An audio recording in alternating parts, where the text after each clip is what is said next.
Boys like girl in blue. ए भांडू नका रे. हा बघा, हा कसा दिसतोय? येल्लो नको मम्मा, तू हा पिंक ट्राय कर ना. पिंक? आय मीन ती त्याला भेटायला जात असेल तर शी शुड वेअर इज आवडता कलर नो. ए सांगा ना रे पटकन, आईना उशीर होतोय.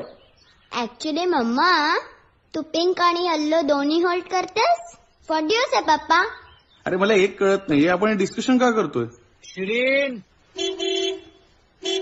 चल उशीर होतोय. ग्रेट.